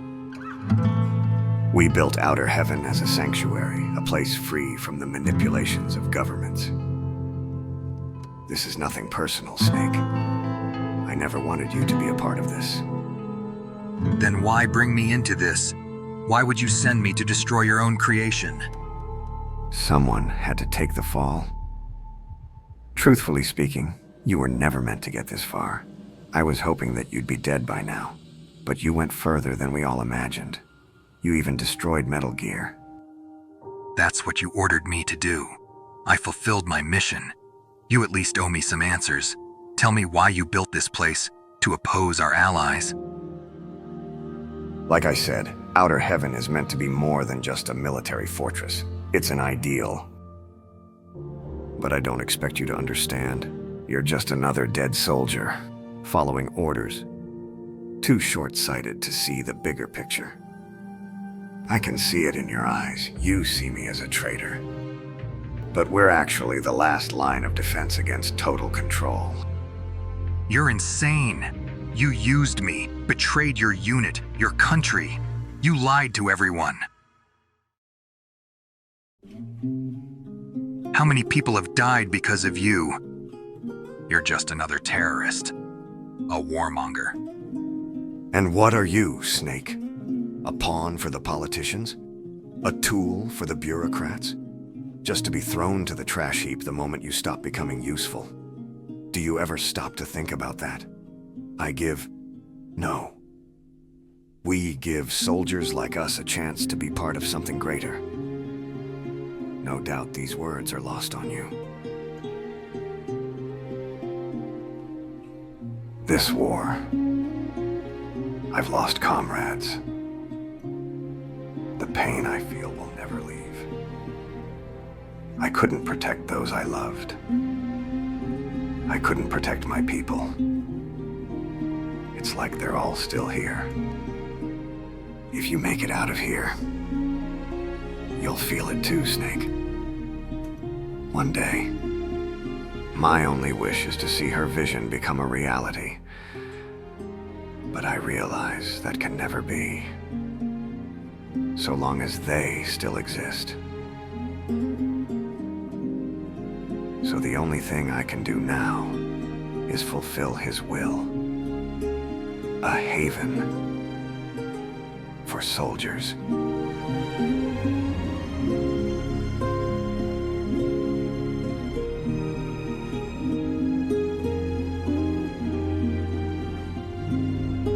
Tell me.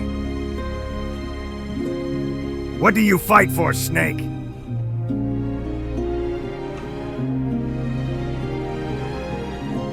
I fight for what I believe is right. And right now, that means stopping you. Then we have nothing more to discuss.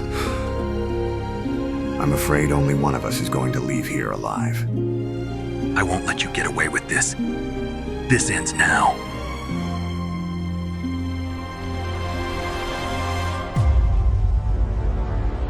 The two stood off, the veteran and the protege once bound by mutual respect, now divided by ideology. As the base's self-destruct sequence counted down, their final battle loomed.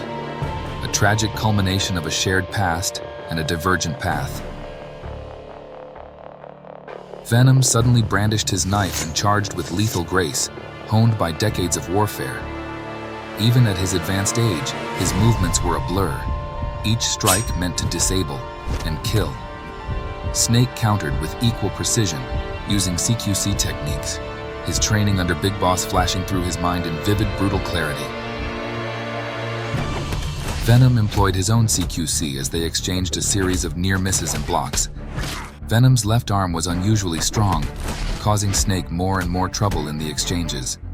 Snake dodged a particularly vicious knife thrust, rolling away and coming up with his pistol drawn. He fired several shots in quick succession, forcing Venom into cover.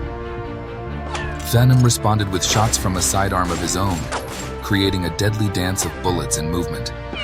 Both were masters of their craft, predicting and countering each other's tactics with eerie foresight. Snake ducked behind a pillar, breathing heavily, his mind racing for an advantage.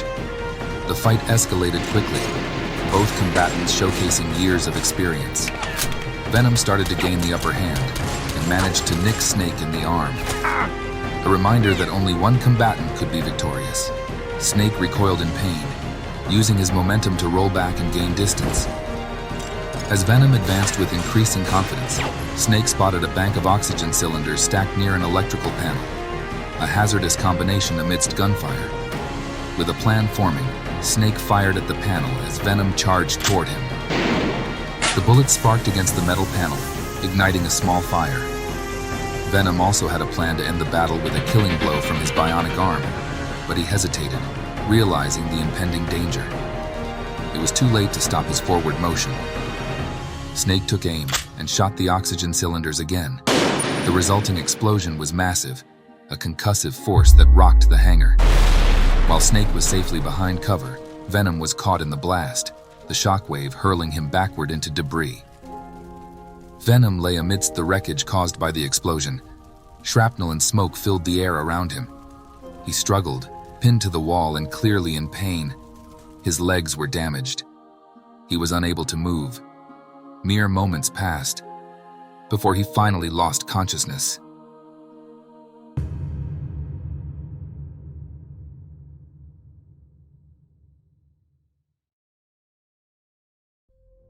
Snake approached, his weapon now lowered but his alertness unchanged.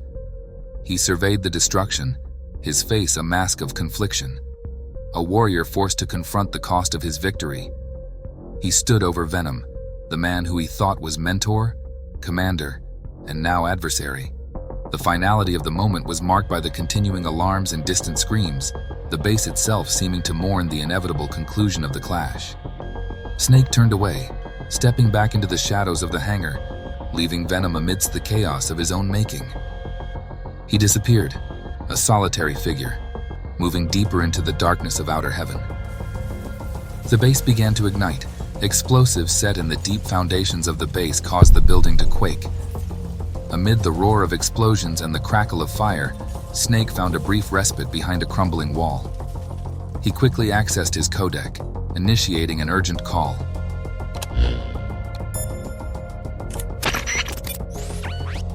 Snake, I've lost contact with the Resistance. What's happening out there? Everything's a mess. I think they've been compromised. They're all fighting topside, Diane. It was a betrayal. My unit commander, he was behind it all. You mean Big Boss? Yes, but there's no time to explain. Metal Gear's been destroyed, and a self-destruct sequence has been triggered. This place is going to go up in smoke in 10 minutes. I need an exit route now. Okay, hold on. Give me a second. I'm mapping the quickest way out for you. Head to the west sector. There's an emergency exit that should get you to the surface. It's the emergency ladder access. You're gonna have to climb, Snake. I got it. On my way. Hurry, Snake! Snake ended the communication and took a deep breath before sprinting toward the designated exit route. He arrived at a heavy, sealed door marked with emergency exit symbols. The door was malfunctioning but half open. He quickly squeezed under and proceeded through, revealing a narrow vertical shaft with a series of ladders, disappearing into the darkness above. He began his desperate ascent, climbing rapidly as the structure around him shook violently. Debris fell from above, narrowly missing him as he continued to ascend the seemingly endless ladder. He paused briefly, his muscles burning from the exertion, sweat mixing with the dirt on his face. He looked down the dark elevator shaft, then up toward a faint light at the top. His only chance to get out alive. Exhausted but undeterred, Snake resumed his climb with desperate urgency. The sound of the lower-level alarm started to fade into the background, replaced by the echo of his own labored breathing and the distant rumbles of explosions. Snake finally emerged from the ladder access onto the surface, gasping for fresh air. He staggered away from the opening as the ground continued to shake violently. Reaching the outer perimeters of Building 3, Snake was greeted by a chaotic landscape. Mass panic, mixed with firefights between fleeing rebels and Outer Heaven forces, explosions in the distance, and the roar of approaching helicopters soaring across the sky. Amidst the chaos and confusion, Snake sprinted toward a nearby cliff that overlooked the facility. As he reached the edge, he stopped to catch his breath, looking back at the inferno of Building 3. Snake threw himself to the ground as Outer Heaven imploded behind him. A massive fireball rose into the dawn sky, illuminating his battered and worn silhouette. As he lay on his back, he watched the sky slowly brighten as the echoes of Outer Heaven's destruction faded into silence. The gunfire and explosions were suddenly replaced by the solemn sounds of debris and smoke.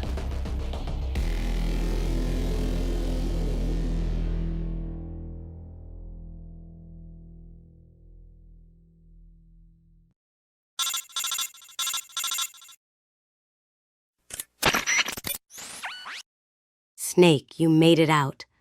Thank God. I'm so glad you're safe. So, it's over then? Outer Heaven is destroyed? Yeah. It's all gone, Diane.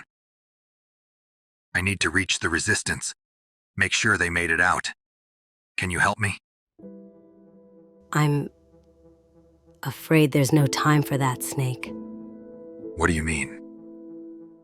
After losing contact with the Resistance, my communication link to Outer Heaven also began to fail. I was running blind. Since then, I've been searching for any shred of info I can find. Acting on a hunch, I focused my attention on activity from the west, including your Foxhound and the Pentagon. I managed to intercept NATO communications, which revealed alarming news. They're planning an aerial bombardment to completely destroy Outer Heaven and the surrounding area. The operation is scheduled to commence imminently. What? But I can report to HQ that the mission was successful. They can't just bomb indiscriminately. There's not just Outer Heaven forces here. There are civilians too. I'm sorry, Snake. Their directives have changed. They've already set their plans in motion. I don't think Foxhound has anything to do with the decision. The situation back at Foxhound headquarters has become chaotic. Your commander suddenly went AWOL, and it's thrown the entire operation into disarray.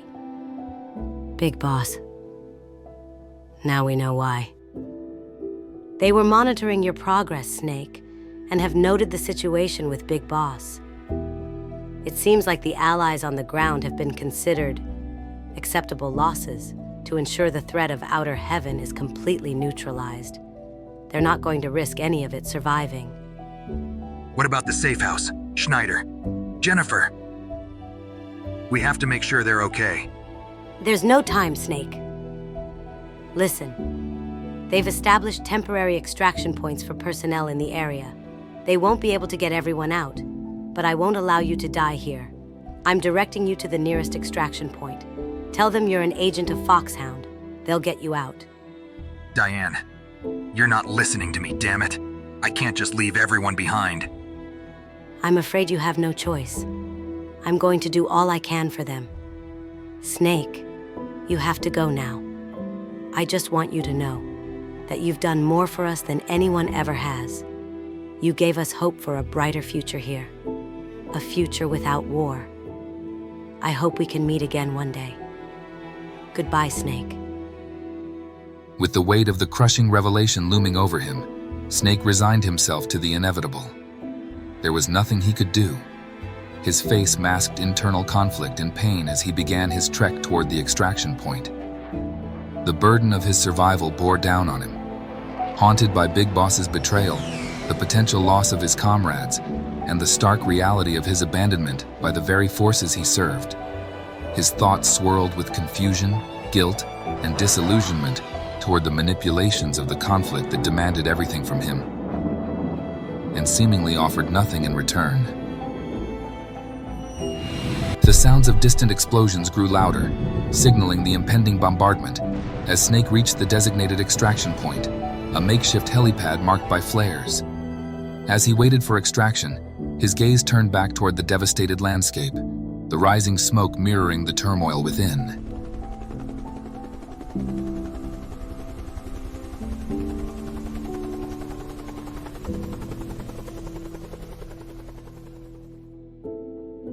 The ruins of outer heaven smoldered in the silent dawn. The echo of the final bombardment had faded into history, leaving a haunting quiet over the landscape. Operation Intrude N313 culminated in a NATO-led aerial bombardment. Official reports mentioned an earthquake, a natural disaster, a cover-up. But whispers of nuclear explosions circulated among those who dared to speak the truth. The facade maintained by the media hid the real devastation that had occurred. Outer heaven was erased, considered an acceptable loss by multinational forces. Many war orphans and refugees were created as a result of the operation, collateral, in the never-ending game of war. Many survivors sat huddled around makeshift fires, their faces marked by the loss and grief of the past few days. Among them, a man moved quietly, aiding the wounded. His presence was strong, defiant, like a silent vow of retaliation and rebirth. This new leader had emerged from the shadows.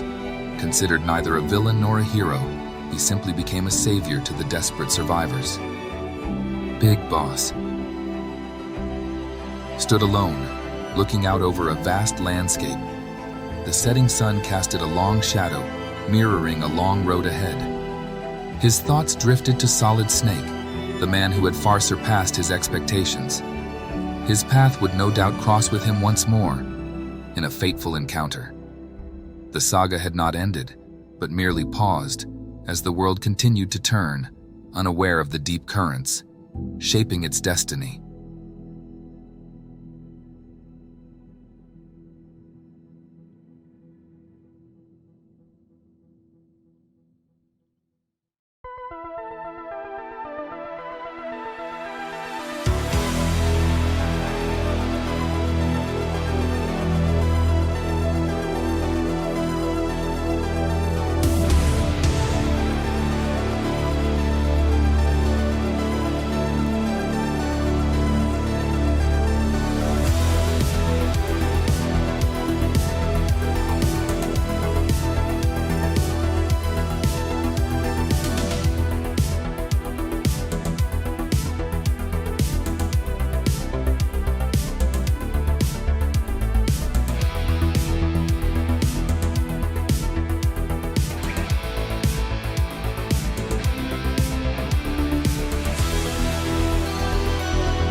Hello, Ahab. Ishmael. You've really kept me waiting. I just wanted you to know that I've made it out safely. They won't suspect a thing.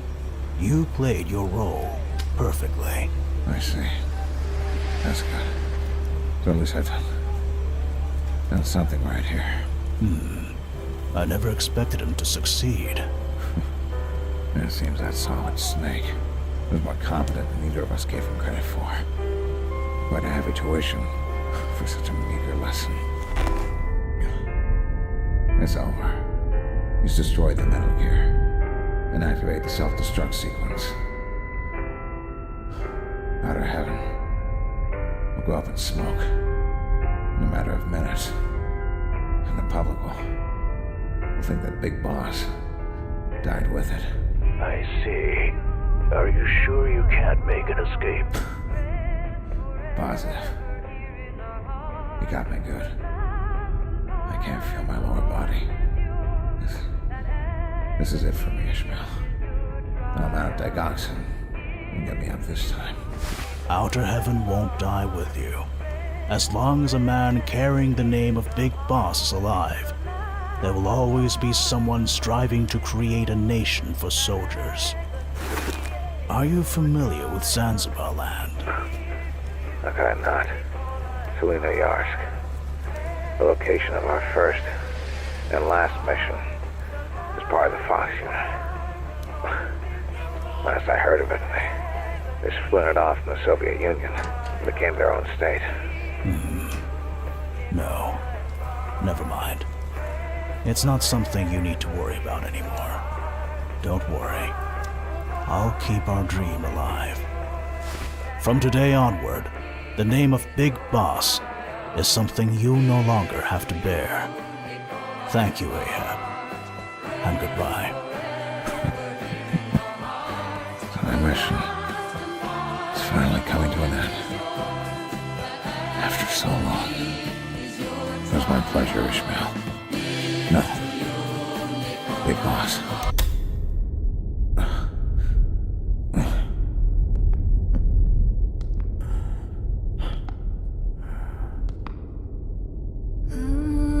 I see. So you've come to pick me up then.